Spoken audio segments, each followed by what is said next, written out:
You're listening to Rebel Spirituality with me, Sam Goldfinch. Here's the truth. Wisdom doesn't follow rules. So each week we're going to explore what it means to wake up your way so you can live a more peaceful, creative and inspired life no matter your circumstances. It's time to blaze your unique path to truth.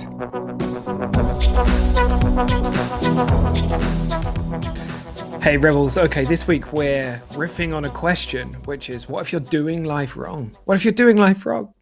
And there's a key word in there, which is doing. And I think, obviously, at some level, there is no way that there's a right way to do life or a wrong way to do life. Having said that, where we're coming from in our life, I think is one of the most important things that we can learn to tune into and focus on, particularly on our spiritual journey, right? In rebel spirituality, like one of the key things is learning to tap into that sense of rebel spirit that doesn't give a fuck about rules. It wants to break them. It just doesn't care. It wants to just play its own game, basically. It's not based on the intellect or logic or any of that kind of stuff. And so really, it means that operating outside of our conditioning, which it's not that all of our conditioning is bad, of course. It's just that some of it can get in the way. Some of it keeps us small. Some of it holds us back. And I think being tuned into this is really, really important. So what do I mean by where we're coming from? Well, I think you'll probably notice in your day-to-day, the kinds of days where you're very caught in doing, you will notice, right? So you're doing the laundry, you're doing the washing, you're going to work, you're, whatever you're doing. Basically, you're very focused on the doing and not very focused on the being. So very often we're quite sped up. There's too many things to do in the day. There's the list that never ends. There's got to do this, got to do that. There's no way I'll get it all done. We're very future focused. We're looking at perhaps a goal that we have to achieve or a deadline that we have to meet, whatever it might be. Our life and our kind of consciousness is consumed with all of these things that we have to do. And it tends to have a very specific feeling for people. So perhaps you can resonate with that. And then there's the mode of being, right? Which we're always being. It's impossible to do anything without it. The awareness is the backdrop to all things, but our vision can become clouded by all of these things in the world of form, all of these actions and all these activities that we have to carry out, all of these things that we have to do. And many people, when they first come into the spiritual journey, they're like, I have no idea how to just be. Like, I've got no idea. Like, all I do is do. There's that classic line, I think, attributed to the Dalai Lama and perhaps others as well, that we're not human doings, we're human beings. But actually just being it feels like a challenge, right? Because we're in the habit of doing. So when we're coming from being, we can be doing stuff. Here's the thing, right? Sometimes being might literally just be lying on the grass in the park and just noticing the sounds and the sensations and just amplifying the pleasantness that we feel in certain parts of our body, right? Or it could just, or even more simple than that, just being there, literally just being there and noticing what it feels like to notice and be alive.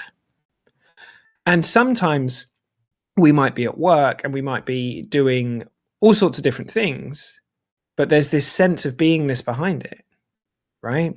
Because the thing is, whenever we have that sense of beingness, which is also nowness, right? It's the feeling of being home to your life. It's the feeling of being in the moment. Things look very, very different. They often look manageable, we feel inspiration, we feel connected to source, we feel creativity, all that kind of stuff. And the moment we fully move into doing and we forget being and we come from doing, things speed up, we get overwhelmed, we might be moving towards burnout, or that's how it works for me. So it's like a massive red flag to me. It's like, wake up, Sam, wake up. So for many of us, what we think we need, and we've been trained into thinking this, is a whole bunch of stuff. So we can be okay. And so we go into doing mode in an attempt to get all of those things. But the thing that we haven't been taught, that you haven't been taught, is that right behind everything is the secret source, is being, is the feeling of just being you. What else could it be? Throughout our life, we're always going to have stuff we want to achieve and accomplish and all that kind of stuff. But that source of being is such a wonderful It's the creative force. It's the force behind creation. What could be more powerful than that? Like we like to attribute a lot of our success to the intellect and logic, and I figured this out and I did that and I built this and I did that. But for what? Right? That stuff, we're still going to want to do stuff. We're still going to want to create stuff if we find ourselves residing in being more often. So be you. This isn't about whether you're doing life right. This is about, are you being? Are you feeling the amazingness of what it is to be alive, no matter what's happening in the world of form, no matter what circumstances you're in, no matter what you need to build or create or do in that sense? Because when we're fully in the doing, like, it all gets, life gets very sticky very quickly. And there are moments when being fully just being is really wonderful and lovely, and they're rich, and it's like a huge inhale. And there are times in life where we need to have a foot in both worlds, if you like, where we have to remember the truth of who we are, come into our awareness, and do stuff in the world of form. Because dinner doesn't make itself, right?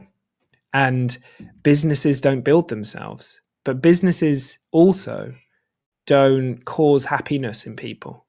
They can give us something to chew on and they can be wonderful, but there's nothing in this life powerful enough to make any of us happy. Happiness comes from within.